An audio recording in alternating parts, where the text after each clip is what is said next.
In progress. Stuff is in the pocket. See, it'll show me the front. Yeah, let me see that. So the block there. Thanks, Rod. Yeah. That's the ruling. Get that one. Vibrator. I'm ready. I'd like to call the June 25th workshop meeting of the Berlin Borough Council to order. Stand for the pledge of allegiance, please. To the flag of the United States of America and to the republic for which it stands, one nation, under God, indivisible, liberty and justice for all. Roll call, please. Mr. Flota, Here. Mayor Recupero, Here. Ms. Provenza, Present. President Sujivik, Here. Ms. Redza, Here. Dr. Carpenter, President, Mr. Jamelis, Present. Mr. Long. Here. Any emergency additional agenda items? Nope. We have one registered comment from the public. And we have Jason Daly on Zoom and Deborah Grass. They're the consulting firm that did our stamp audit. So we're ready to go. You're up. Oh, is you know Jason? Oh. Jason. Yes, I'm on here. Oh, he's on. Is he, oh, he's not gonna turn his TV on? I guess I not. guess not. Okay, Turn sorry, ours. sorry, I'm There he here. is. Oh, hi, everybody. How are you? Tim, you want to turn ours on too? Hey, Jason. Turn our video. The guy who does stamp the program. Great to see everyone. I know, am I going right now? Is that okay? Okay, great. Oh, can you hear me okay? Hold on 1 second. Okay, I think there's a little delay. Looks like there's a little delay. He's up all the way. okay. How about now? Is that okay? Yeah, you're good. Okay, great. Well, thank you so much. I'm sorry that I'm remote here with you, but I'm actually coming to you from Holland, Michigan, on the western part of the state for this week, and just up here on holiday. So I apologize for not being there, but Debbie Grass is in the audience there, and she's going to be presenting in a bit. Thank you so much for the opportunity. We've enjoyed getting to know the borough and the operation there. This evening, we're going to be presenting the findings and the draft report for the financial portion of the stamp. Just to, I'm not sure if you all have the PowerPoint in front of you there, or the executive summary, but I'll just kind of go through the first page. I have it here. If you want me to if you want to make me the host, I can actually present if you wanted me to do that. Can you share? And we do have the executive summary. They have copies. Security is Oh. where you share. There you Sure. go. Okay. Oh, okay. Yep, I see it. Let me just grab it here.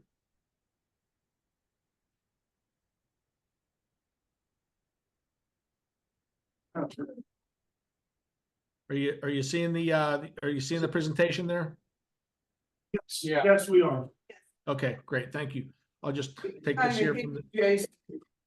There, that's bad, that's good. okay, great. All right. Yeah, this evening we're going to be presenting the financial portion. This is going to be considered steps 1 through 3 of the presentation. Again, this process had begun in January of 24 here. These are, it took us a little bit of time to gather up some of this information and to present. We would expect to, and I'll come back to you and report on the operational, portion of that. But tonight we're going to be reviewing the financial portion of this as part of our evaluation. Just kind of a reminder and a review of what this project is that, we go through several steps up through 6 steps here, where we start off through steps 1 through 3, where we, perform a financial analysis, where we go back and look at 5 years worth of your financials And then we also work to project out 5 years, and that'll be the primary item that Debbie will be focusing on here this evening. And then, I'll be coming back to you as early as next month for the step 4 operational review.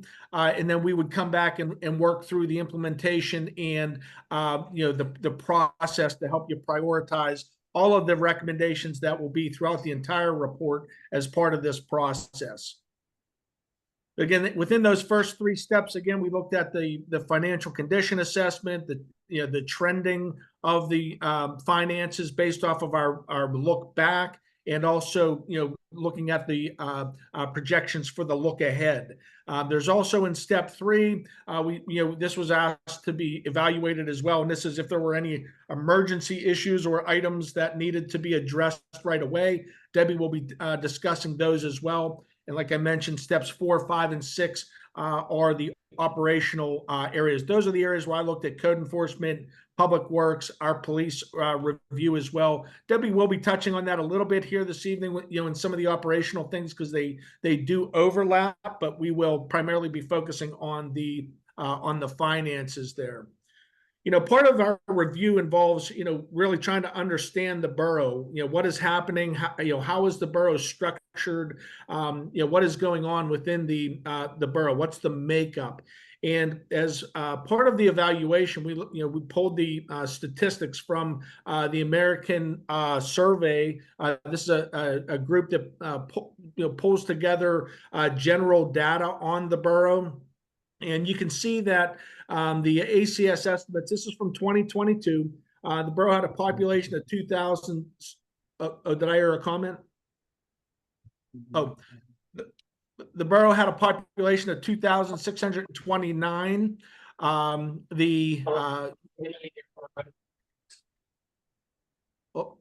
Sorry about that. Go ahead. They keep hearing you guys. I think they're Yeah, they're hearing. hearing Oh, you. I think he's hearing you guys over Oh, sorry. Oh, there. sorry Nobody about had that. any questions. Okay. Yep. Sorry about that. Yeah. Okay.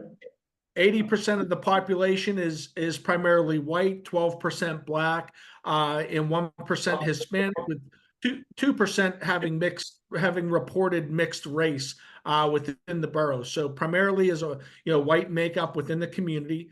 Median age is 38.8 years old.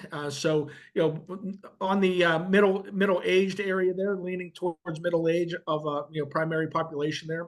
18% of the population being younger, under the age of 18. 20% of the borough being over 65, and the borough is split 50-50 in population of male to female, which is split right down the middle. Out of the 1,208 households, the average size is 2.2 persons within the household. And the median household income is relatively low at $46,610, which is lower than the county average of $72,500 and the national average there of $75,149. 9.4% of the borough's families live below the poverty level, which is reported 30,000 for a family of 4. So 9.4% of the population is reporting that level. There are 1,305 units in the borough. 91% of those in 2022 were reporting as vacant, representing approximately 7% of the housing stock there. And 40% of those units were owner occupied, with the majority of the units being renter occupied. So a 60-40 split on renter occupied being the majority of the occupants within the borough. The median value of an owner occupied home is $133,000, lower than the county average of $200,200. State's average is $226,200, and the national average is $281,900 for the average single-family owner-occupied home. 54% of the units were reporting as being single-family units, and the unemployment rate in Verona was reported at 4.5%, slightly higher than the national rate of 3.9% in the findings in the survey there. we took a cross section of the borough, and we looked at comparables across really across the southwestern Pennsylvania. To try to find those communities not only with similar size population, but also those that had similar operations to Verona. Similar service delivery, similar types of operations, like with public works, not necessarily having utilities that would run out of it and things like that. So we tried to really pick those communities that were representative of Verona, and these were the ones that we had found here: Springdale across the river there, Emsworth on the Ohio River, in Allegheny County, Aspinwall and Cheswick, all were relatively close within the county, providing what those areas look like. You can see their median household incomes are slightly higher for those communities, with Cheswick and Aspinwall or rather Cheswick reporting lower, as well as really just Cheswick within the county there reporting that lower median household income. Again, property values were reported as being lower throughout the county, and they are reporting lower with these comparables that we've seen for this comparable purpose. Again, the 9.4%, it is a higher number than we see across most of the county here, but in some of these communities, like we see here with Emsworth and Springdale, it's not so far out of line with with some of these comparable communities that we can see. We'll be using these comparable communities as well when we're looking at the departments that we'd be comparing in step 4 as well. So feel like this is a pretty good cross section of the communities, representative of the same services that Verona does offer. You can also see, compared to the county averages there, kind of where the borough falls, and across the state with Allegheny County, and also across the country, kind of where exactly the borough sits as far as median income and median home values, which we did kind of review already. I wanted to pass this along now to Debbie. She's going to. Are there any questions on any of that information? I don't think so. Nobody. Thanks, Jason. Yep. Just one comment on the demographics. They're like a moving target, right? You can't take them to the bank. They're not absolute. What the census does is they do a 5-year average. That's what the American Community Survey is. So, Excuse me, Debbie, can you state your name for the record so we can have it, please? Yeah, my name is Deborah Grass. My company is Grassroots Solutions, and I'm a sub-consultant on this project, just to look at the financials. Thank you. But anyway, on the demographics, just keep in mind that, like I said, it's an average, and so it's a moving target, and it moves around some. So if you see some that don't look exactly right, that's fine. And I'm not sure they've captured some of the increases in property values and sales the last few years. It's come up. A lot of people are experiencing much higher values than they had in the past. So. Okay, let's talk about financial condition.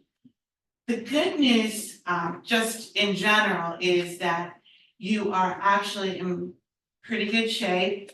And you've done a lot of things that got you there, right? Because you'll see when we look at the history, you were coming from some deficits and you've made an effort and now are showing, some positive fund balances. So that's a really good thing. So that's, if I were going to say one thing, I'm happy to report that right now finances are stable. It looks like you're generating enough revenue to cover all your operating expenses. And that's a very good thing. I don't always see that with every community, trust me. So there's certain things that we look at when we're talking financial condition. And those are the 4 things on the screen right now.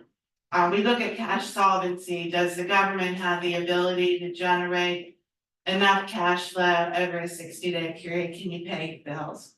Obviously, you guys are paying your bills and you're paying them timely and able to do that. Budgetary solvency is when you look at the government's ability to look at their budget overall and that they are able to identify revenues that are gonna support the expenditures and avoid deficit.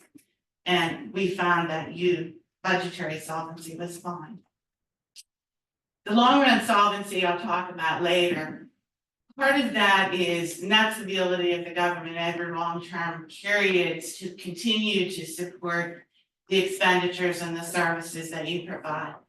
And one of the things that we found, and I'll show you the actual numbers, is that expenditures are actually increasing faster than revenue. Now, your revenue actually increased at a pretty good pace, but the reason it did was because you had tax increases. And you also had some ARPA funds, which I know are isolated in separate categories and in for separate projects. But for auditing purposes, the auditor puts it in the general fund line item, so you look pretty flush with cash, but some of that is because you had 2 years of federal funds. And the other is that you had a 1.9 million increase. So in terms of revenue, if you take those things out, which we did, and you look at expenditures, your expenditures are actually increasing slightly faster than your revenue. So at some point, the lines cross. And that's what you have to plan for, is how do you stay long-term resilience, long-term solvency. Your service level solvency is basically, are you able to provide services at a certain level and the quality that's expected by the community over the long haul. And from what we saw, the service level solvency seems perfectly able to sustain itself over the next few years. The next couple pages focus on revenue. In your revenue trends, you can see that you're heavily reliant on taxes, right? 57% of your revenue comes from real estate tax, 30% from Act 511 tax. And Act 511 taxes are your earned income tax, local service tax, real estate transfer taxes. So basically 87% of your revenue comes from, that's a pretty high percentage to be reliant on tax revenue. Your fines, you can see, are only 1%. Your charges for services and fees, you don't have hardly any of those, your licenses and permits. And those are kind of stagnant revenues. If you look on page 9, you can see what's been increasing and what's been decreasing, both in dollars and in percentages. So your real estate taxes, like I said, because you had a big tax, a 1.9 million tax increase, you're up, and this is over 5 years, this isn't just one, it's 5 years. You were up 181,000 and 4.5% a year, but that's because you actually had to raise taxes. The Act 511 taxes, which you can't, except in a couple instances, you're really at the highest level that you can levy. Those are getting a decent increase. You're getting about a 2.9% increase every year. And that's primarily earned income tax. The only time local service tax goes up is if there's more people that come to work in your community. And then they pay more, there's more people to pay the local service tax. And of course, real estate tax, transfer tax has been pretty healthy the last couple of years, but the housing market's cooling off. There's not quite as many sales as there were. So you have to take that into consideration. So, and all of that comes into play when we looked at your projections. But you can see the rest of your revenues, licenses, permits, the biggest one there is cable TV. And our habits have changed. People are not using cable all that much. They're using streaming services. So that's kind of trending down. Your fines and forfeits, and that's your police and code enforcement fines, state police fines, those are trending down too. Don't know what that is, something for you guys to maybe investigate. We're not sure. I mean, during COVID, it did go down because there wasn't as much enforcement. And we saw that almost in every community, they just weren't doing much enforcement. But the weird part is in most of my communities, it should be coming back up, but it's not coming back up. I don't know if that is, I don't know if it's habit, people got in the habit of not maybe doing as much enforcement as they have been doing in the past, but in the full report, you'll see all those years and you'll be able to kind of look at that, and happy to answer any additional questions on that. So those are the biggest trends in revenue. On page 10, just some observations. And I know this is no surprise, the borough had continual structural deficits prior to 2021. And had borrowed significant funds from the sewer fund to pay for general fund expenditures, so there were a lot of transfers up through 2020. At the end of 2022, the remaining outstanding balance was close to $600,000. And apparently, Stephanie gave us some of these numbers. It's starting to be paid back. So at this time, it looks like about 380,290 still outstanding. So that, what that is it appears on your balance sheet as what's called a due to. So it has, that number is on the balance sheet due, still due to back to the sewer fund. So little by little, you guys have been repaying it, and that's a good thing. I talked about raising taxes. It became necessary to raise taxes. So because of that, the borough generated between 150 and 180,000, which is good news for you. And you have been able to build up your cash reserves over the last couple of years. In addition to that, like I said, you got some ARPA money that helped your cash position. And also you started to allocate some of the expenditures to the sewer fund, which is perfectly allowable as long as you kind of make sure that what you're allocating to the sewer fund relates to the actual activities and salaries and expenses. So that's why your cash has actually been built up, and at the end of 2024, I'm sorry, beginning of 2024, it looks like there's probably about $850,000 cash reserve. And that's good. When you look at the top chart that shows where you came from. Any questions on revenue? You can go through expenditures. Nothing you didn't know, probably. Okay, expenditure profile. So, no surprise here, the police almost always, when there is a paid police department, they almost always have the biggest chunk of the budget, at 38%, your police department. It probably would be higher, and I'd have to look at the report, but Stephanie probably knows this. Are the benefits out? They're not allocated to the departments. They're actually in the general government. They're actually built into each, so public safety, it's built in. It's built into the public police. Okay, so that 38% does include the benefits. And again, you can see the detail in the report. Every line item, every detail is in there. General government includes a whole bunch of things. It includes the borough office management, but it also includes legal services and accounting and financial and audits and a whole bunch of stuff, general building stuff. So it's not surprising that it's 23%, and then of course public works is the other big piece of that at 25%. Again, we took a look on page 12 to see which categories are going up and which are going down. So the total expenditures, when we looked at them, actually decreased by 3%. Part of that is because, again, general government, some of the general government activity and expenditures and some of the public works activities and expenditures are now allocated to the sewer fund. Again, perfectly allowable as long as they're related to those activities.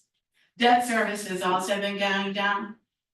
And in fact, I think after 2024, there will be no debt service at all. So you'll even see a nice increase again in cash reserves if you run into debt service. The expenditure outlook on page 13. There's a chart that shows your revenues and expenditures. You have a nice, sort of gap between the revenues exceeding the expenditures, which is, again, a really good thing. And I explained the general fund expenditures have decreased over the last 5 years, partly because, like I said, a lot of the expenditures have been now allocated to sewer fund. The thing that is a little concerning from our perspective, and we'll look at this further when our police consultant looks at the police department. While all the other departments have been holding steady or decreasing, the police department has actually been increasing by 9% a year based on that 5-year period, and is up about $180,000 over the last 5 years. So the police department, while everything else has been holding, has actually been increasing each of those years. Because the borough budgeted conservatively and raised taxes, the revenue has begun to exceed expenditures. Again, the borough relies on the sewer fund to support some of the general fund payroll and activities. And then the other observation is we've gone to QuickBooks accounting software, which is really good.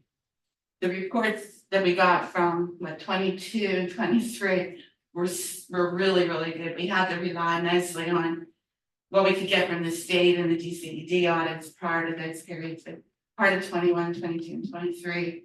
Those reports are really good. They're doing a nice job for you. The other thing about that is in a small operation like you have and a small administrative staff, it gives you some depth and it segregates the duties. I'm sure if you've lived through an audit, you've heard an auditor talk about, you don't want to put all of the financial management in one person. You want to have other people involved in it so that they can, distribute the responsibilities and authority. And that helps to prevent fraud over time. And, we've read enough horror stories, I know, over the years about, theft and fraud in small municipalities. So that's a really good add to your organization.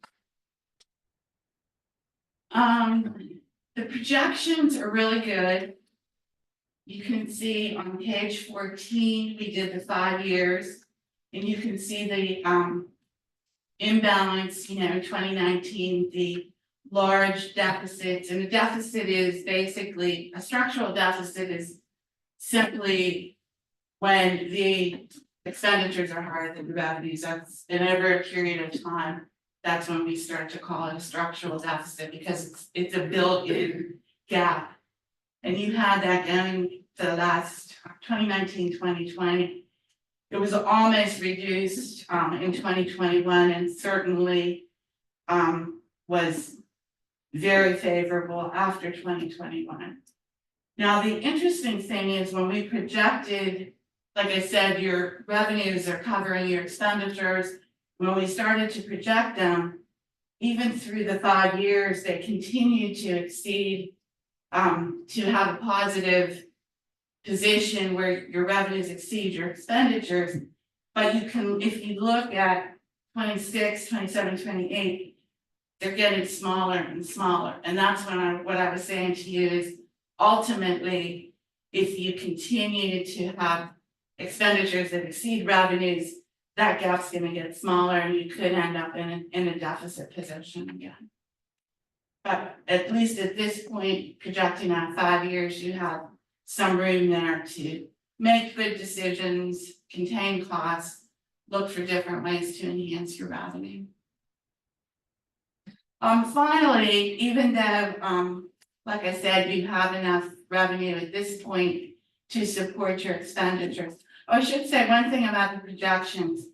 We did assume, because when we met with Stephanie, we know that you're looking at hiring additional police officers, so we did include that in our projections, but we also included a slight tax increase that would cover the new positions. So that's why if we didn't do that, if we didn't include the tax increase, it would look more off balance. But we did include, like, I think $500,000 couple of years to support the police, hiring an additional police officer. And again, this is an art, so we kind of make assumptions and Where did you say you built that in already? we build it into the expenditures, and like I said, in the full report, Oh, okay. you'll see that we actually build it into the police line item. So 2024 to 2028 includes that $500,000. It includes a $500,000 in 2025 and a $500,000 in 2026. So you'll see that, you know, it actually goes up, the revenues actually go up in 2025. Because two things, we build in the $500,000 increase, but we also, you lose debt that year too. You lose about 58,000, you pay that debt off. Yeah. So your revenues actually go up, or the difference between expenditures and revenues actually increases for those years. Then, you know, as people get raises and benefits go up, because we assume all of that in our calculations, it starts to, the gap starts to get smaller again. Sure. But yeah, when we do have the final full report, you'll be able to see, and we'll have comments in there about what we build into the projections.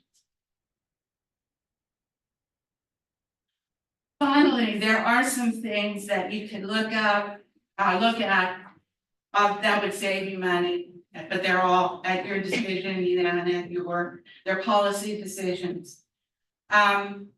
You're already working with, I think it's Weiss Burkhardt that does your delinquent taxes, and continuing to provide them data and being aggressive and looking at, you know, which properties are heavily delinquent or seriously delinquent, and starting to work with the school district and with your delinquent tax, you can actually bring in, you know, some additional revenue that way.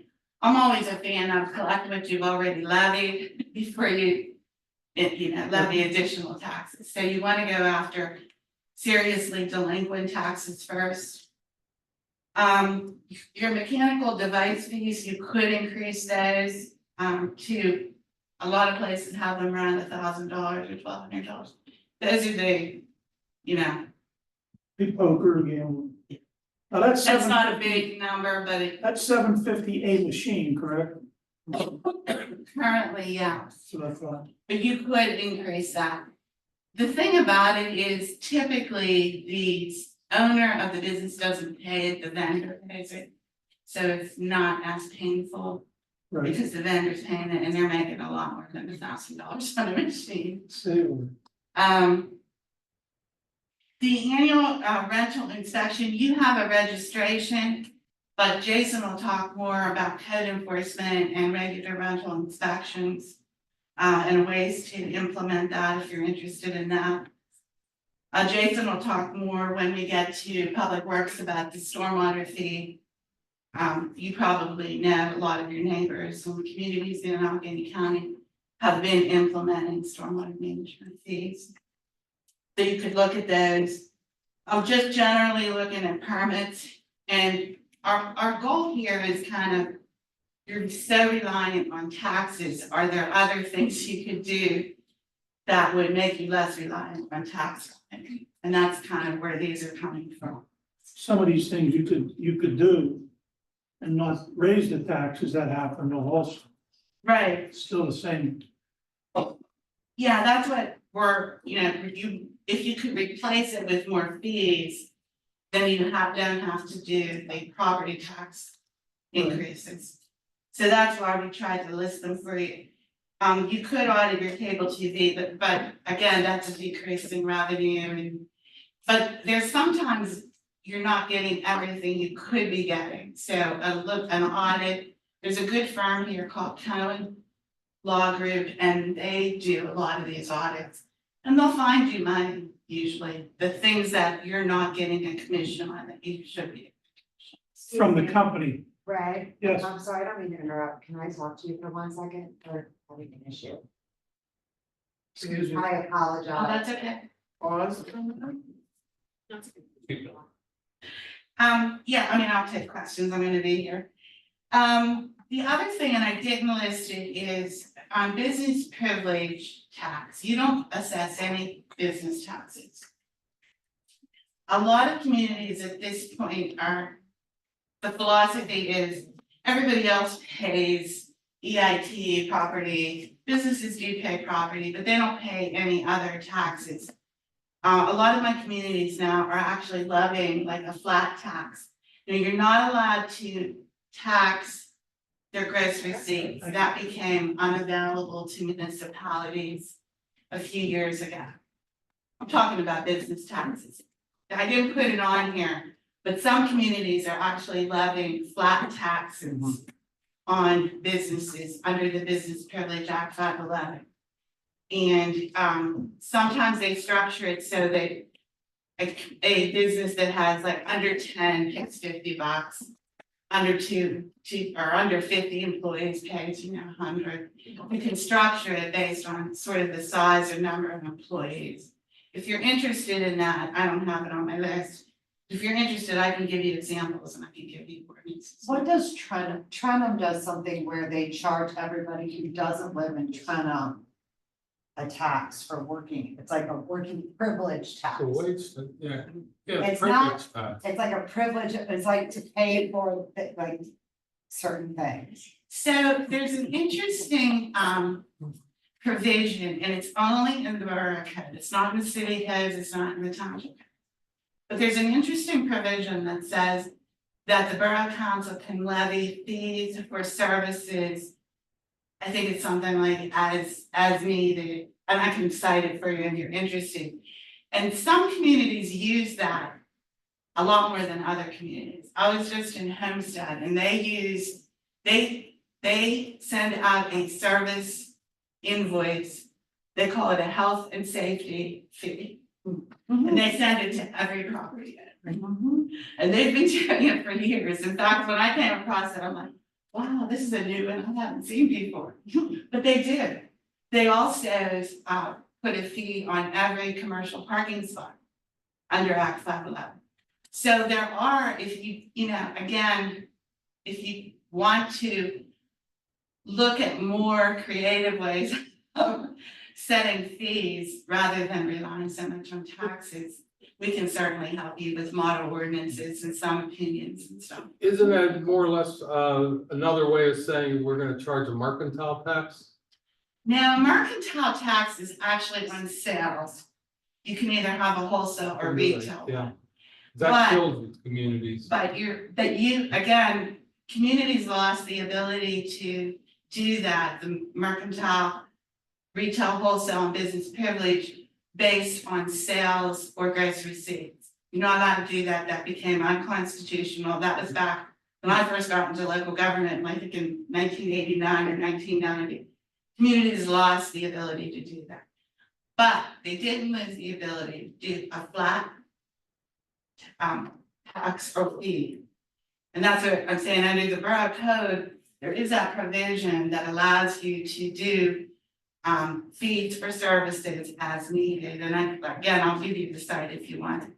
But Maybe you can communities help have with been stuff. they've been getting creative around that. So you Maybe could you give can a look up fee, the not a step percentage. change and get that information. I'll get it. The only reason I know about is with my husband working in Toronto, he pays a fee for that.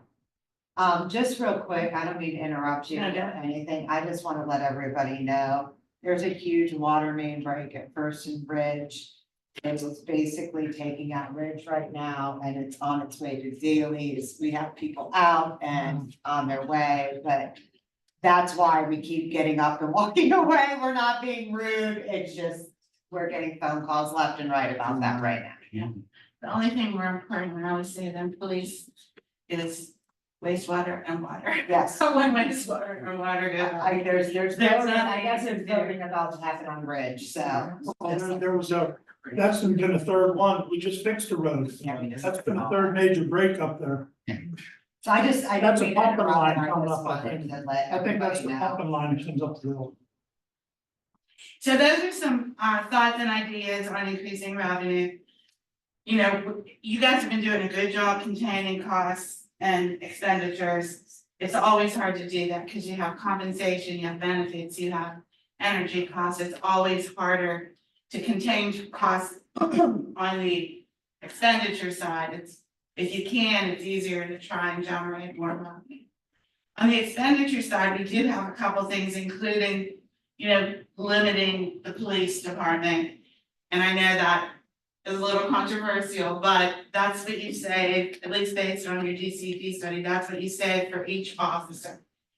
The thing about local government, and I've been in it for over 30 years, it's all personnel. The costs are 90% personnel. So if you do need to reduce your costs, you really have to look at personnel. Because, the discretionary spending, you have no debt.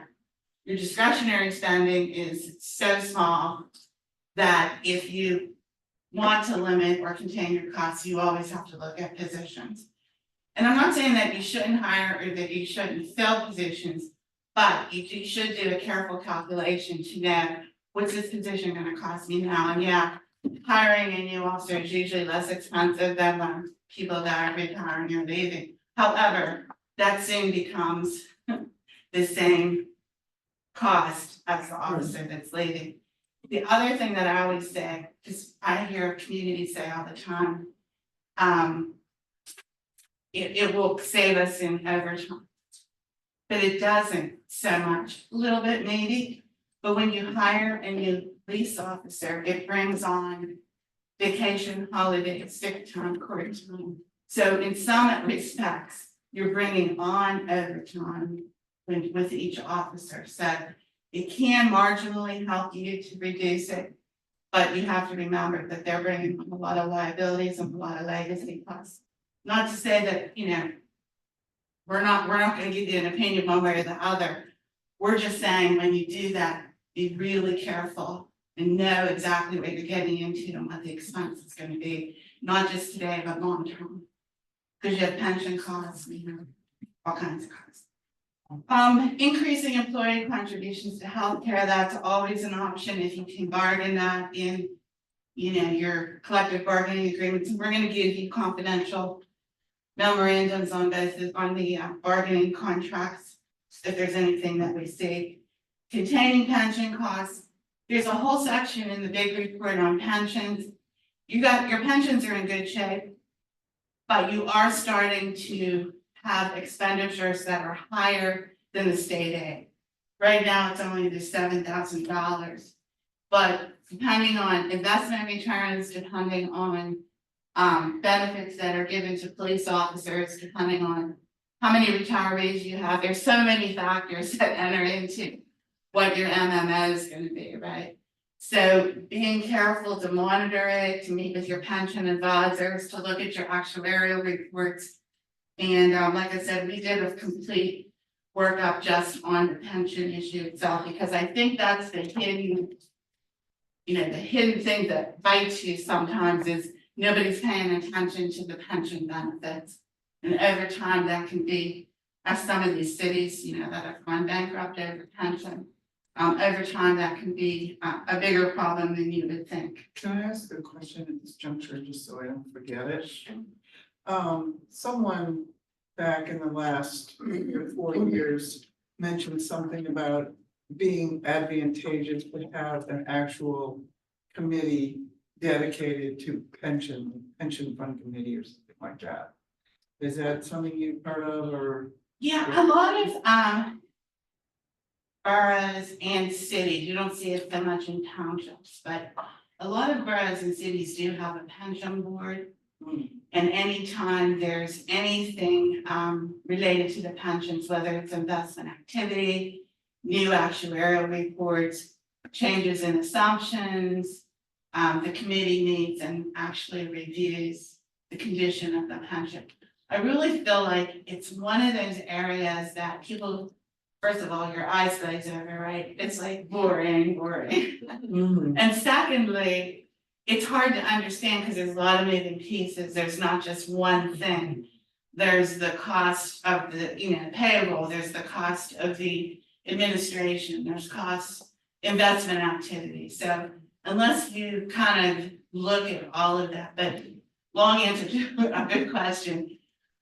Yeah, some places do set up a pension board that actually meets, maybe quarterly to review some of that stuff. That would probably be people who are very well versed in this type of thing, accountants, type, you know, people with financial and pension background, most likely. Yeah, I mean, I think, people can, well, I don't know, do you guys use Mock House? Yes. And Sue Charles, she's great. Yeah. Yeah. She I don't worry about it, cause She thinks local talks to government, us yeah. and confirms. So if there was a problem, I would bring it to personnel. I don't see the benefit of adding one more committee. But the personnel committee could make a point of maybe Exactly. twice a year. Inviting your investment, sometimes I'll ask people, who does your investments, and they'll be like, I don't know. I know them all very well. I'm sure you do. I do, I made sure. last year- But we used to have our investment people in at least once a year, maybe twice a year. We used to have our actuaries in every year, every time there was a valuation report. So, and I was a manager, for those of you who don't know me, I was a manager for 12 years. So, I think it's a good idea to pay attention. Because, well, for instance, I don't know, you don't have a drop in here.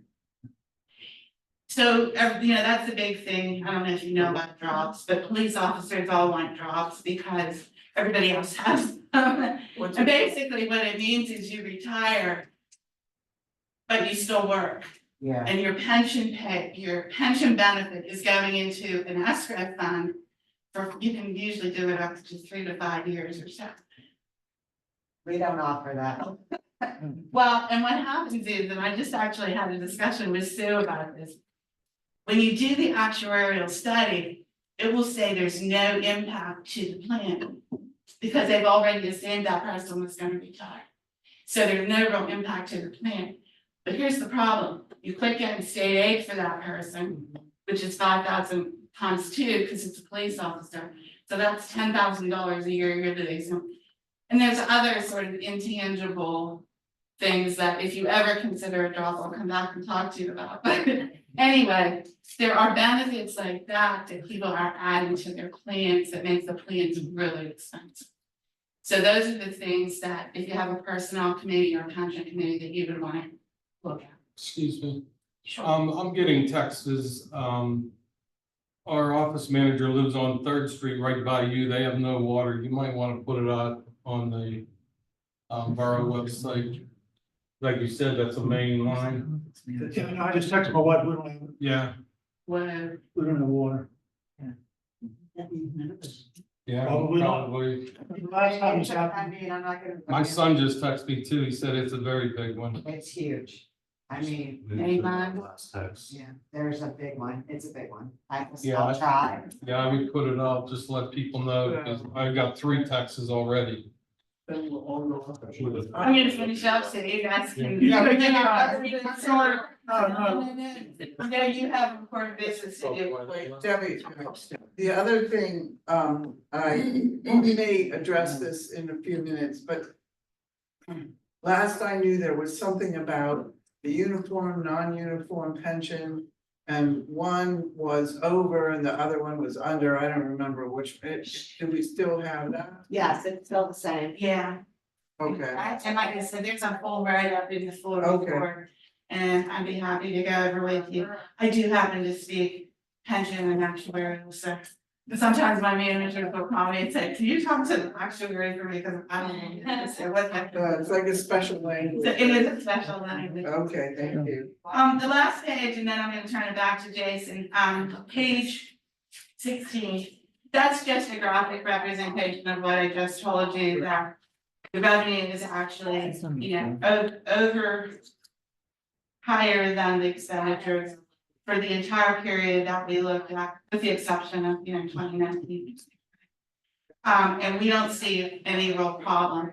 The only thing, again, going back to long-term solvency, if the expenditures continue to rise quicker, and they do, because you have collective bargaining agreements that guarantee 3.5%, 4% usually.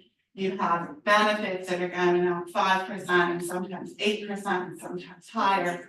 If you're only bringing in 2.5%, that's all you're getting. Your natural increases are only about 2.5%, 3%. Ultimately, you're gonna cross that line where your expenditures will be higher. But within the 5 years that we looked at, you guys are fine. You're doing good work. Congratulations. Happy to see it, because I don't always see good scenarios like this. And happy to take any questions, especially after you get the full report. If you see anything in there, you'll have my information. Oh, I didn't put it on. You don't have to one. You, the entire council has the large 75-page report. Right, And we will make sure, on Thursday that the report is placed onto the web for people to review. I didn't know if there was any more added, if there's not, if there's anything. Good. Okay. If there's anything, I will print hard copies and get them at later today. Yeah, so, and I will tell you, that she'll appreciate this, just so you know, and I just talked to our finance, we are working on a policy for full. Finishing up the sewer fund and looking at the police pension, so that everything balances out. That's terrific.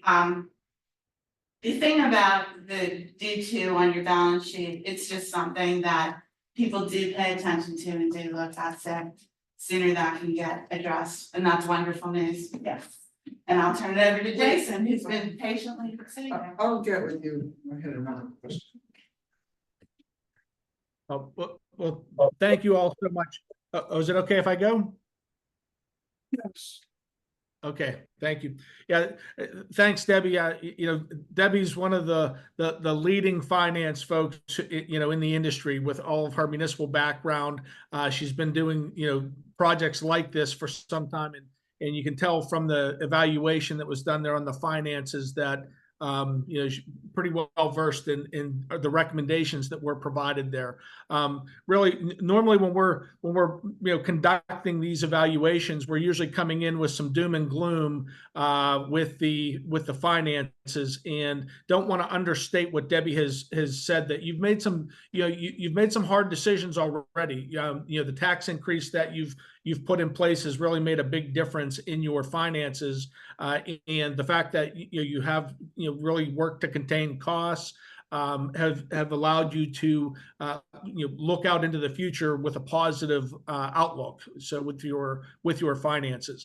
So then the next step will be that we'll be wrapping up the operational portion of this review, and we'll be doing the exact same type of presentation for you with all of the other operations. So we'll be I'll be meeting with Stephanie to lay out a good time frame for us on when to present that. I'll also be asking her to do her review, just like Debbie did on the draft report for that before we line that up. So our next steps are going to be to come back to you with the operations report and to help you prioritize what the additional recommendations will be from there. We're looking forward to coming back. And are there any questions that anyone has based off of the financial information you saw here tonight? a couple of years ago, you would have come in with doom and gloom, Yes. you know? I just wanted to mention one thing. This is good timing because, as you may be aware, the state has a whole new allocation and a whole new budget July 1st. So if we can wrap this up within the next month or so, and there will be things that you will want to implement, then you can go back with a new grant application and ask for implementation money. So it's important that we do get this wrapped up. They usually have money at the state, at least for the first 6 months or so, and then they start to, exhaust all of their funds.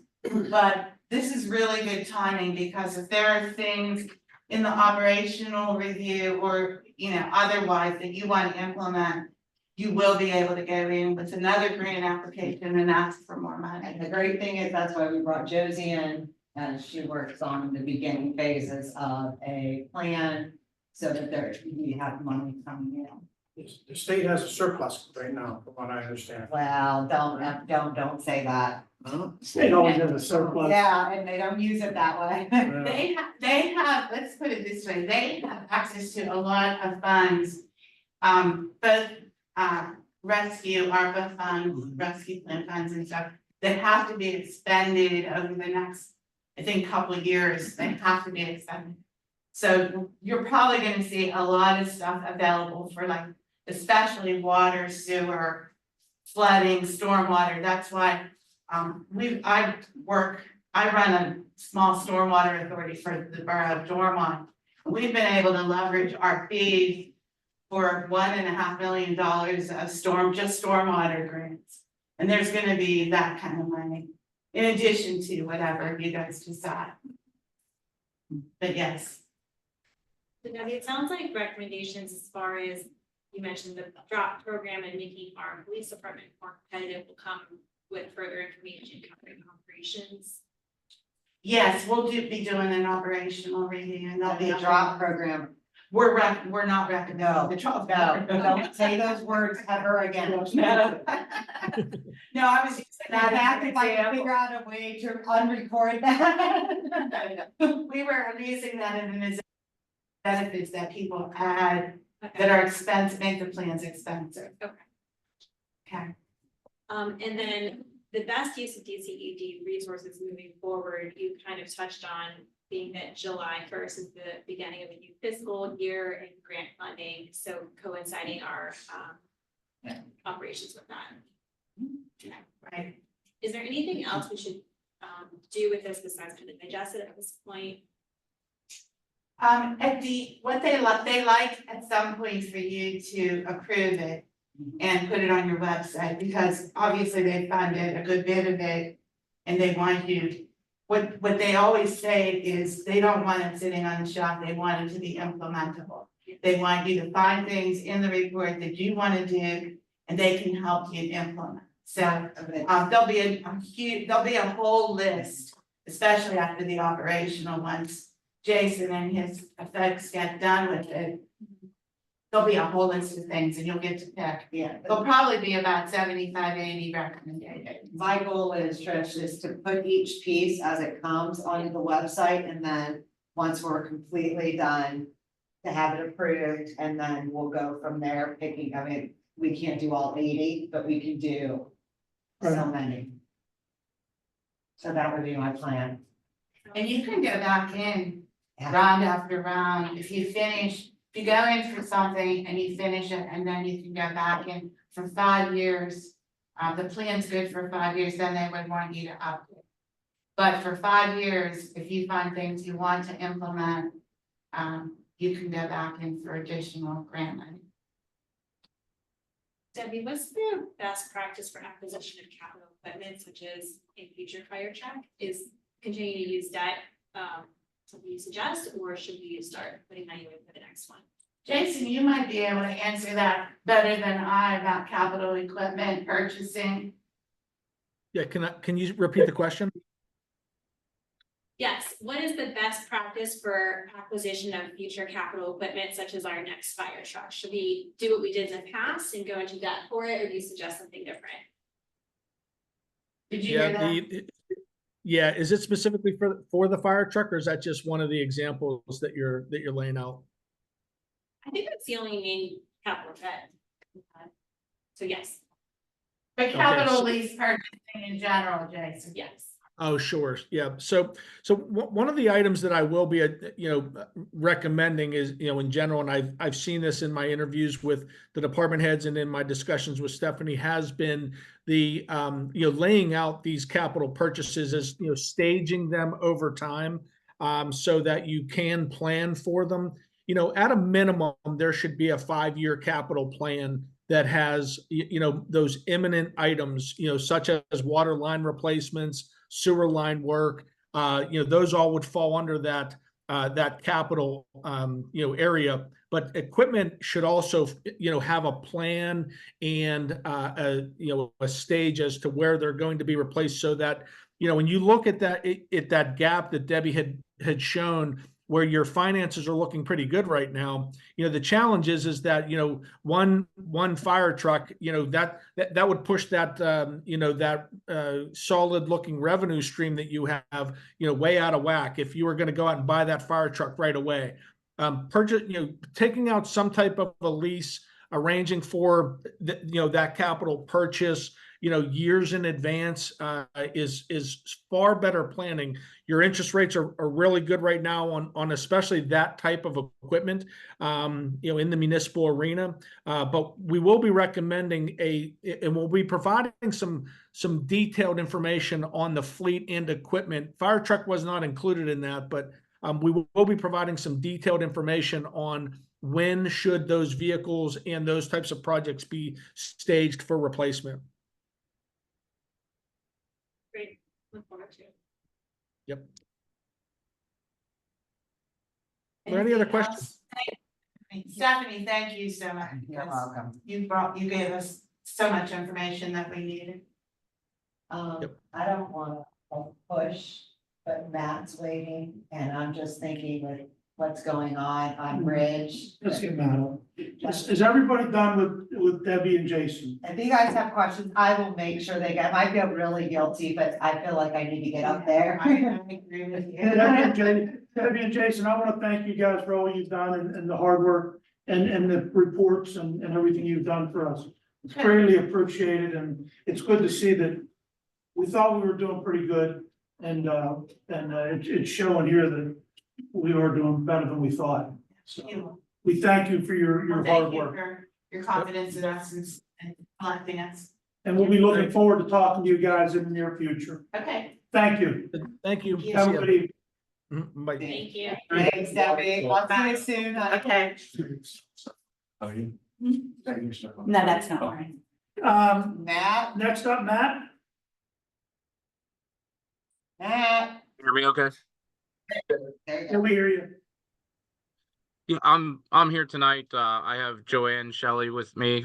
She's a coworker of mine with LSSE certified planner. Really, we just logged on. I had sent the information over in regards to our park planning grant. There was some questions that had come up in talking with Trish. We just wanted to attend the meeting and go over any questions there might be.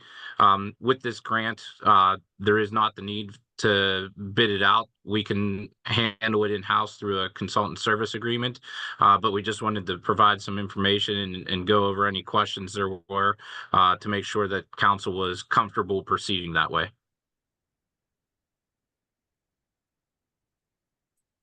I am. Yeah, I think we are.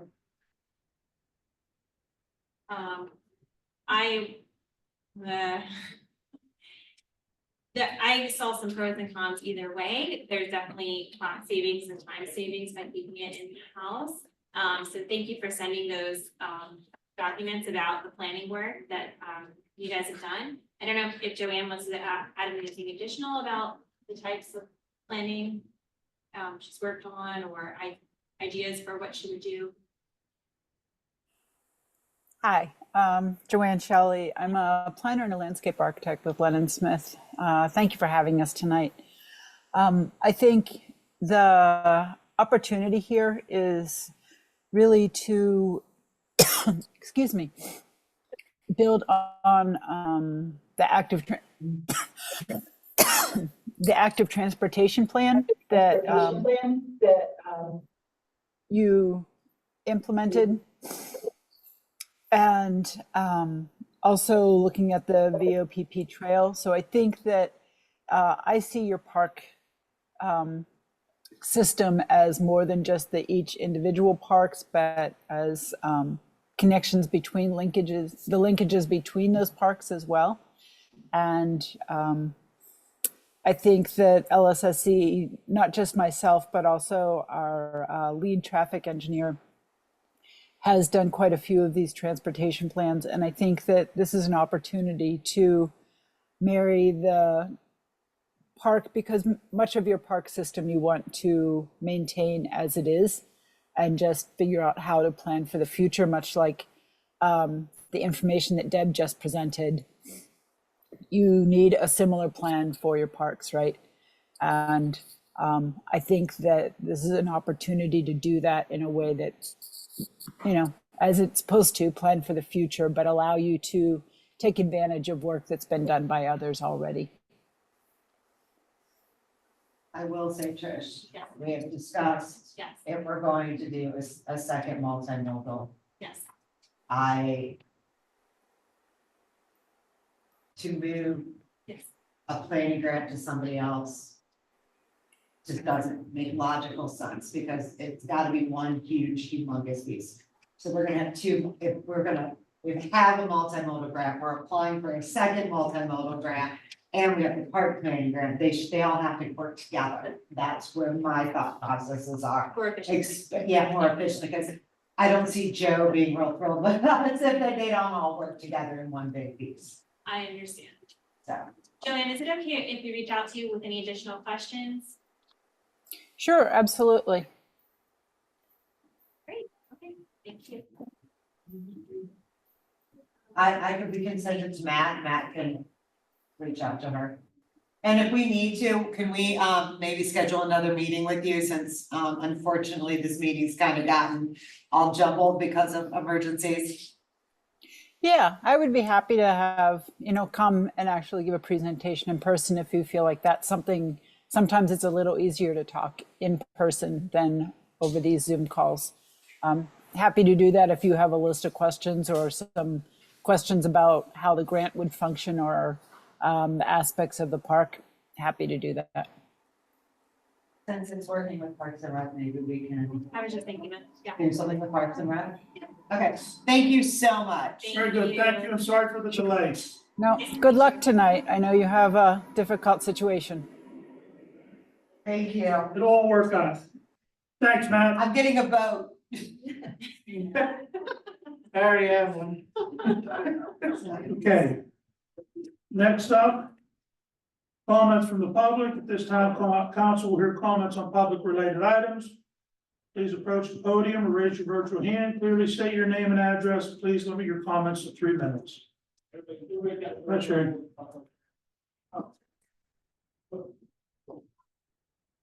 I make this quick. It's Sherry Kyle, 759 East Railroad Avenue. Last Friday, we hosted our very first fundraiser for the Verona Police Department. In hope of, helping to raise morale and just a thank you to the police department. I brought my husband here because he oftentimes doesn't get credit. I said, you gotta come here because without you, this would have never happened. So I want to make sure he's here to get some credit. And also, I want to thank the mayor, and Nancy and Stephanie came up to show support, and I have to kind of blame myself and apologize to the rest of the council. I didn't do a very good job advertising, and this is the first year. So I talked to the band, they want to come back again next year, and Randy and I talk about it. We want to make this an annual event. Is the least we can do for the community. So we purchased the alcohol and wine, and we had Acclamation reach out.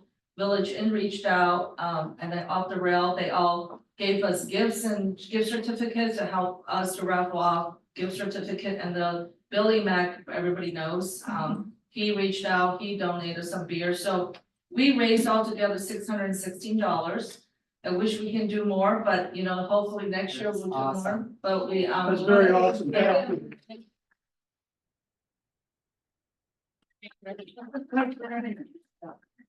You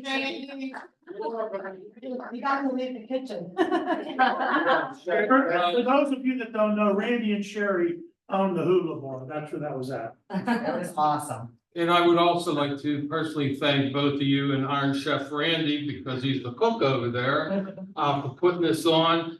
And the band was Robert Michael Band? Yes, Robert Michael Band. Robert Michael actually mentioned a few times during the night, he started his police Yes. career with Verona. I hired him, yes. Yeah. He was a Verona police officer, Yeah, and then he went to Baldwin, full time. yeah. And we had a nice little talk. I haven't seen him in probably 20 some years. Oh, yeah, he remembers. But that group was very well. I Yeah, want to thank you once again. It was a very nice turnout. Thank everybody that was yeah. involved in it. And like any good man, what's he do with the check? Love this screen. He's not looking. Oh. Oh, Like yeah. any good man, turns it over to the woman, right? I turned over to the other woman, so I don't tell you anything. I want to thank everybody on the. Come up to the council. mic, Sherry, Oh, I'm because the sorry. people in the, Okay. on Zoom. I just want to say one more thing. Not only being in police is such a thankless job, and everybody sitting here, I understand you guys get complaints and this and that. It's quite a thankless job. the fact that so many of you have donated your time and money for all these years. And the little that we do is really nothing. So I just want to thank you guys for keeping the town going. So I appreciate that. We all make the town go. Yes. Yep, thank you, Sherry.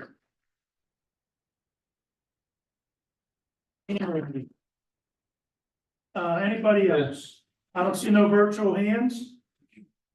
We'll go on to discussion items. The only thing I have tonight is we had a disaster last week with the power outage with the storms. And I hope I don't forget anybody. If I do, I apologize. I want to thank our borough manager, Stephanie, for coming out and spending the whole night out here. I want to thank our mayor. I want to thank our police. I want to thank our fire department. And I don't remember if it was Red Cross or Salvation Army. I want to thank those people and Lower Valley Ambulance Service. If I forgot anybody else, I apologize. We have a card for you, Seth. Thank you. But, Vince and Tim was also there along with their friend Mike. Vince, They Tim, and came Mike out. were, thank you. Again, I don't want to forget anybody, but I wasn't there. And just so you know, if you stay up all night, you get a lot of work done. Might start working nights. And no sleep. I was there till 2 o'clock. No sleep. Everybody was there, so, there was, Yeah, I am just telling you, Everybody volunteered their time. yeah, that was amazing. next thing. Next up was the mayor. Police hiring, we're moving along on that, and hopefully by the next meeting. I will introduce you to the all three officers on July 9th. And as soon as we get the testing done and what have you, we're gonna move very quickly on getting them on the street, but and hopefully by July 9th. I will bring them all into the council meeting and everybody will get to meet them and the public can meet them. That's all I have at this time. Thank you, Mayor. Borough managers items, Stephanie? Just a reminder to those of you on the chamber, I need the locations for Duquesne Light, for the veterans banners. I apologize to the people who were upset that the high school banners did not go up. To find room to make sure the veterans banners did not go down and the high school banners still got to go up on the main drag. We had to order some extra pieces, so they are all up now. There's 15 of them, so you shall see them. I want to thank DPW, they spent their day doing that today. Updated budget timeline, I have prepared the timeline. And by July, we will have an updated year end for 2023. And a 6-month actual versus budget for review at the finance meeting. And, and then we'll have a small presentation on July 23rd. On all of that stuff. So our hope is to really have the meat of the general fund budget going in September with personnel in August. Just so everybody knows, the administrative offices will be closed both July 4th and July 5th. We just worked, and there were 2 of us who didn't want to work, so we both have vacation days, so we're just gonna close the whole place. You deserve it. Enjoy it. Yeah, if you guys need anything, you all know how to get a hold of me. Thank you. You're Thank you. welcome. That's it. Next up, we have our intern, Miss Josie Quintelmo. Yeah, you got it. Yeah, Yeah, actually. yeah. She's from Ohio. Oh, wait, I know.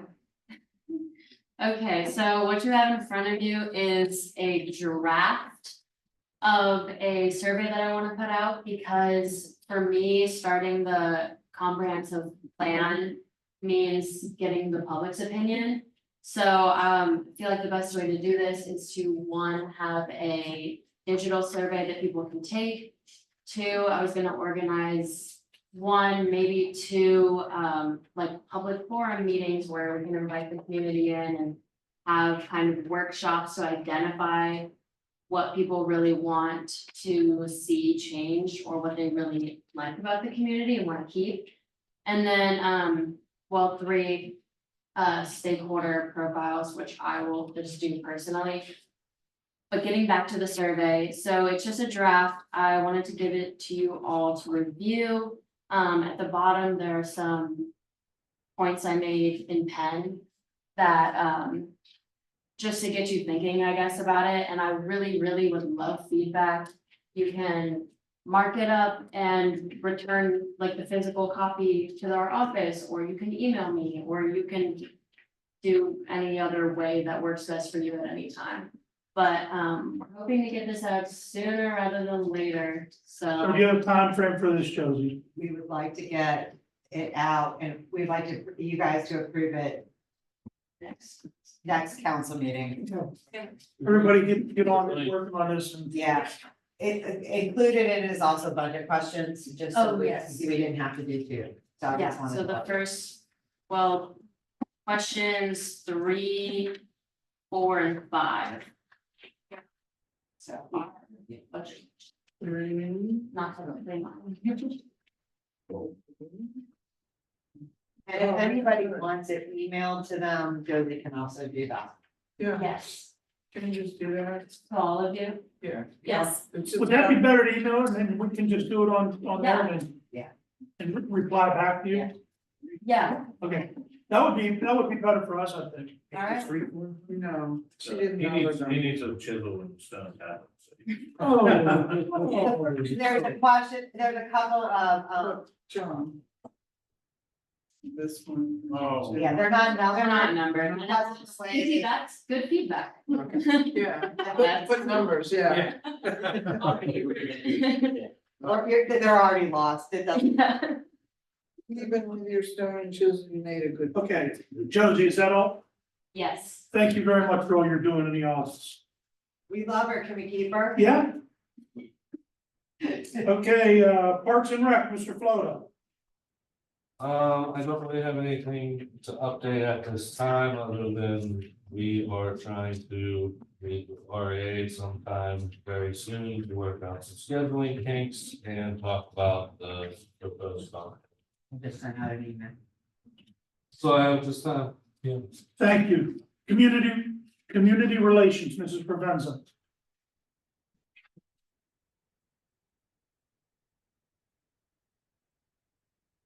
Lost 5 minutes beside you, huh? Yeah, it's my good neighbor. Sorry, I was trying to do two things. That's all right, you're good. That's partly my You're fault. good.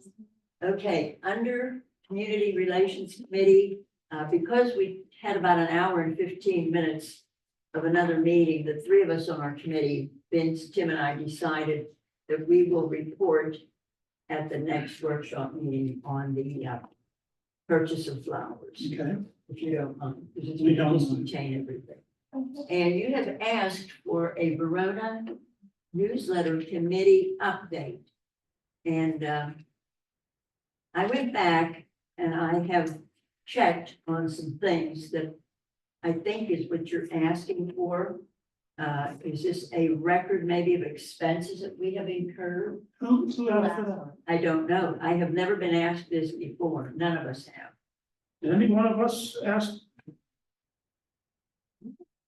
I know that the newsletter wanted like little write-ups, maybe Yeah. that's what Yeah. we're looking at, like maybe the committees. Yeah, just maybe updates on what's going on with the committees. Committees could do a little write-up, but nothing, I'm good. Yeah, just to make it into, then coalesce it into an article.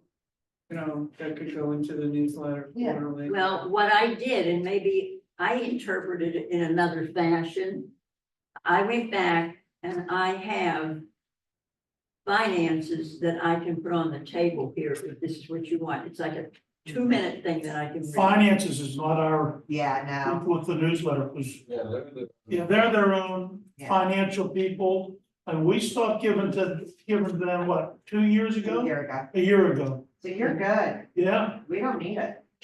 Do not, I mean, we owe you articles, you don't owe us anything. Is that fair? Okay. That was the only thing that maybe I had brought up last year was quarterly report. Yeah. Committees, and then maybe Yeah. us securing room in the newsletter per year. Funds for quarterly reports, so they have to come and ask us. I agree with that. Yeah, I think we should, That's something we should work. we should be providing you with articles.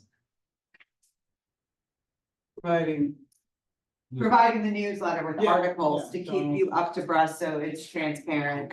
So we will make sure to do that. Is that it, Supervisor? Yes, for that part. Okay. And excuse me, I No, really did not know what you wanted. There was nobody called. You're good. You're good. all good. We're all good. Next up, finance, Mr. Long? At this time, I do not have anything. We will be having a public meeting on July 15th. We do a focus on that. Budget meetings leading up to the. We'll also be having to be personnel. Is that it, Tim? Very good, thank you. Next up, public safety, Dr. Carpenter? thanks, Ray. Not too much here. We had our meeting back on June 18th. I guess that was a week ago. And we talked about many different topics. Whether or not we needed to have any kind of policy regarding heat or cooling centers, and Stephanie informed us that there's an emergency management plan in the works. So that would probably be covered in that. Under emergency management. Yeah, Yeah. because that would be like an emergency. So that's great. I had the idea of inviting Mr. Springer, who's our emergency management officer or whatever it's called, Emergency management coordinator. coordinator, thank you. To a meeting. I had it too late for June, but hopefully we'll get in touch with him for July 16th for my next meeting. Maybe he could come and just introduce himself. Just do during my. Yes, okay, let me put a little note there. Okay. Also, the CPR class continues to be a work in progress.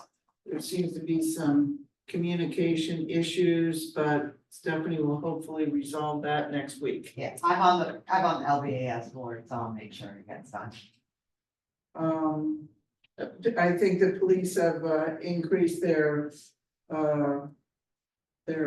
policing of where there were some complaints about speeding and running through stop signs near Ridge and South and Athletic.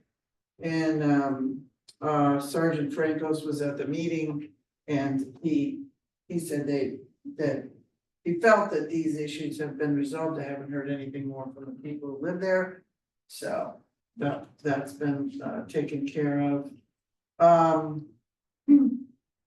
Yeah, I talked to the fire chief, but that happened to be on Monday night, right before the storm blew through. So I'm gonna be talking to him some more about a couple of things. Code enforcement. Just, I have it on my list as a placeholder, make sure. I did notice, not that this part of it is necessarily public safety, although a lot of code enforcement is. It's in the report, they mention about how important code enforcement is to increase the property values in the town, and that can ultimately increase our revenue and so on and so forth, so. And we'll need to follow up with Matt about the 2 curved mirrors at those 2 spots that we had talked about before. I don't think they cost very much, so. And so next meeting is Tuesday, July 16th at 5:30, for anybody who would like to attend. Let me ask a question. Please. So you have on a future agenda, the program you talked about from time to time where we would provide a scholarship to a recent high school graduate to the academy in exchange for so many years of service. What could it be? For fire or police? Police. Um, And I think Stephanie had some great information. yeah, I do, I'm actually looking at grants to, do sign on bonuses. Awesome. okay, so there, There, you know, there's a little bit of an extra incentive there if they're already trained. to be able Are you to saying instead of or in addition to? instead of. Oh, okay. That also, to me, seems like it should fall under personnel. Since it has to do with personnel. The retention thing, but that's one of the things the state will do, like, there's some sign-on bonus grants and stuff like that. There was, it also sounds familiar to me with the fire vest program for the police. There's a Right. 5-year thing. And Yeah, I guess in the past, it wasn't that successful, but the little bit of time I had with Dan before, you know, things all came apart on that night. I said, would you be willing to look at it again? He said, sure, so, but we haven't had a The chance. fire vest program, that's nothing to do with police. That's Just through, thinking that's through the county. Yeah. And you gotta get the kids when they wanna come out of high school. And then they gotta sign on. I forget how many years they gotta sign on with the fire department. Right, and in the past, And then if they, they've not, then they have to pay that money back. right, so they've come, they've done that, and then after 5 years, apparently they left, so. Anyway, that's in the works. Good to know. So that's it for me, thanks. Thank you. Next up, strategic planning, Ms. Redzak Showalter. Thank you, Mr. President. I have 2 agenda items, one mostly unrelated to my committee, one loosely related. Josie had already mentioned the survey that my committee had chatted with her a bit about. Thank you in advance, everyone, for your feedback. So regarding tonight, this is what I have for you. As promised from this month's business meeting, I am providing a brief update on our Verona Community Garden. For those of you who aren't aware, we first broke ground on the community garden in the fall of 2021. This was originally a project born from Verona's Parks and Recreation Board. In particular, a small group on that, but everyone certainly helped and a lot of borough support as well to acquire the land and of course the generosity of the Monroe Foundation. So for those of you who maybe haven't been there recently, we have had a shed, but we've had a few other additions. You may or may not have seen some signage dedicated to pointing out some of the native pollinators. We also have a bench donated by the Monroe family, whose house formerly stood on this land before it ended up a vacant lot. We also have a recent, not necessarily wanted mascot. We have the resident living very happily at our community garden to the demise of some crops. Further discussion on that. Top right is our shade structure that is coming in. And bottom right, I just wanted to point out, it's a little hard to see, but the red and white signs do indicate much more clearly this year which beds are reserved and which are community beds. In the past, there had been some confusion about people in the community coming in and asking to take beds that were rented. So hoping that moving forward, this helps to clarify that because we would like to keep the gates open and not have to go to the system where we lock them. Also, as requested this year and presumably annually going forward is a list of what is called the Community Garden Care Core Team. So you will see the current names and positions that we have listed. I'm delighted that Herb Burns, our site maintenance manager, could join us tonight. Herb is here and he can answer any site specific questions that anyone would tonight about the garden. Mike Rabacki is our volunteer coordinator and assistant financial tracker. Currently, my role is as a liaison to all of you. So if you don't know something, it is my fault. Just reach out to me and ask and I will be happy to get clarification and information. Rhea Homa is our Grow Pittsburgh liaison. Laura Jacko is our grant coordinator. Of course, Josie graciously offered to help us with the grant application with Grow Pittsburgh this summer. Thank you, Josie. Laura's also helping with some of our communications as well as a newer member, Sandy Ash, forgive me for pronouncing that wrong, who is at least temporarily, we're hoping perhaps longer term, also helping with communications and outreach. So we have struggled since this is a new green space in our borough to have our expectations and oversight kind of fleshed out a bit more. Vince and I have been talking offline, and I wanted to briefly just mention some options we discussed tonight for everyone to think about. We don't have to go into a full-blown discussion. But due to the concerns that have been raised, one option we thought is the garden care core team could lease the lot that is borough-owned property for a nominal fee annually under some conditions such as that it will be maintained, grass will be cut, weeds will be maintained. And if it is not, then the borough reserves the right to come in and mow or do whatever is appropriate to rectify the situation on the borough-owned property. Another option that Vince and I were discussing is possibly, which is initially the structure we kind of had, but we also maybe didn't clarify it enough at that point in time, having the community garden, green space and the core group umbrella under an existing borough committee or board. So it was initially affiliated with our Parks and Recreation Board, just because that's where it was born from. We thought we could potentially try another board such as Shade Tree, or perhaps we want to add an existing board to our borough ordinances and code to help assist with the management of this. Speaking with Stephanie, we do want to minimize the administrative burden that comes to the office related to this, and the group so far, I think, has done an exceptional job at managing the area and looks beautiful. So thank you to Herb and all the volunteers that have helped with the garden.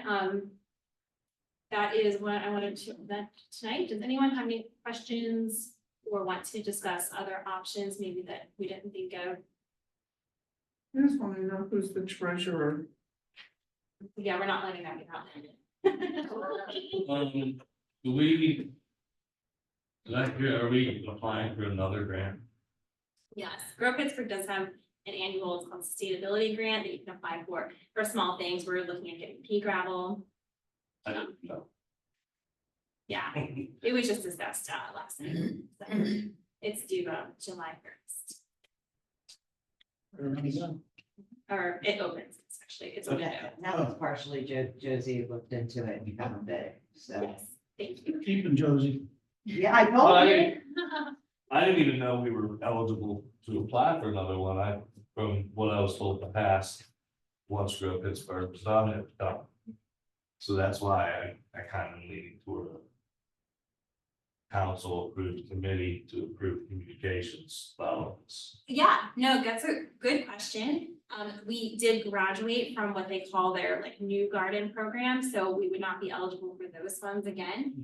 But we are now eligible for this other program that just helps to maintain community gardens as they have graduated. Because I mean, we talked about it before where once they were done, we had to figure out a way to sustain it, and there Yes. wasn't any extra. Under my knowledge, there wasn't any extra funds to help maintain in the future. Yes. And I guess that's not the case. So That that's- may have not been entirely clear to us at that point in Yes. time, but I am relieved to let all of you know that they do not totally cut us off. There are some maintenance funds available, so we're hoping to use that to supplement that, the rental fees in order to acquire the minimal things that we need from year to year. No, that's very good news. Yes, and it's not matching. Hi, Jerry. Excuse me. Any other questions on the community garden? Oh, and Herb, did you have anything you wanted to add? Please feel free to step up to the mic if you wish. Steph, I'll give him. I'm not gonna waste your time, but it's.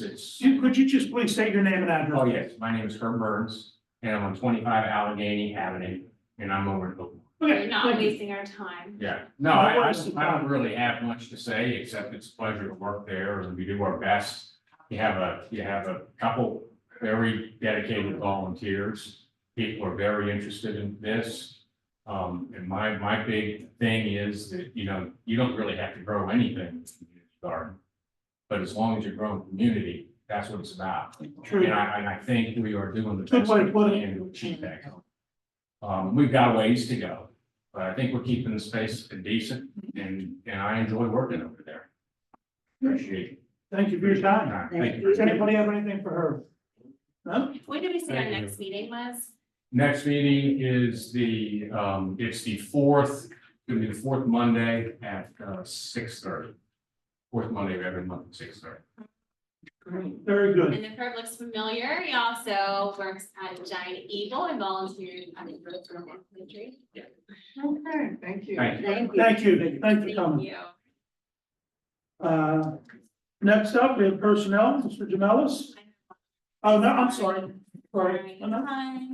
Yeah, I don't wanna, go ahead. but we may wanna think about, Yep, great. yeah, just because, Selden's now involved and it's just, it's getting messy out there. If you need to step out, I'm going to step otherwise out. I will. Run that too. as quickly as possible. Yeah, I'm sorry. It's not your fault. Did you cause the water main break? Yes, I did. Let's get through this stuff real quick. We're almost done. We're really. We're close. Really, I mentioned this at the business meeting, we were discussing it's more appropriate for a workshop, graciously, Matt is on the line, but there is a grant, a federal grant opportunity called the Safe Streets and Roads for All program, it's, specifically overfunded in the planning category, which includes something called quick build demonstration project ideas, there's a 20% match, it can be in kind, the application is due August 31st, open to suggestions, but one easy one I discussed with Matt last time is building a pedestrian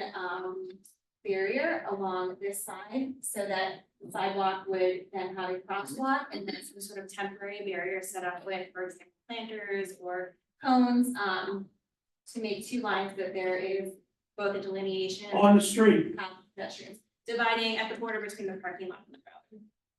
And then enhancing this crosswalk here.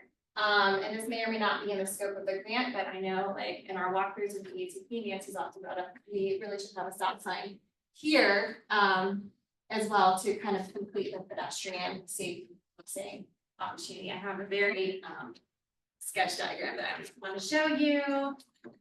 Does anyone have any urgent comments at this time on those ideas? Why don't you, me and Matt sit down? Perfect. If anyone else would like to share comments, let me know. If you'd like to come to the meeting, when we schedule that, let me know. Okay? On your next meeting is when? The 17th of July, I think. Yes. Thank you. Thank you. Anybody have anything for Trish? Next up, Personnel Committee, Mr. Jamelis. Thank you, Mr. President. I really don't have anything, except that, our next personnel committee meeting is on the 17th of July at 6 P.M. We're gonna continue our work on the, handbook and the, descriptions. Yeah. So, invite everybody to attend. That's all I have. Very good. Does anybody have anything for Mr. Jamelis? Thank you. We have no ordinary items. We have no action items. Announcements and information. Just real quick. Real quick. I'll talk fast. Newsletter, we're currently working on the autumn issue, and we need the ads in the articles by, let's see. I'm sorry. Up here with the problem. August Thursday, 1st. August the 1st, we'll need the ad in the articles, and, you know where to reach Dawn O'Rourke, our editor, 412-828-3607, or Verona Newsroom @gmail.com, and I can be reached at 412-828-7726. Chamber of Commerce. Next meeting is going to be Tuesday, July 16th, 7 o'clock. Farmers market's open, and today was actually the day the farmers market vouchers came out, so perfect timing for people. Markets from 2 to 7, and Kennywood tickets are going to be available there, $38 per ticket. Twin Borough Ministries, tomorrow is the community dinner at the church. It's going to be prepared by the Oakmont Elks and hosted by the Methodist Church. Historical Society, next field trip is going to be on Sunday, July the 17th, going to the Old Stone Church in Monroeville. For more information, you can call Rhoda Ward at 412-828-3607. What's the date of that again, Sylvia? For the trip, Yeah, so the July 17th is a Wednesday. We'll figure it out and get back to you.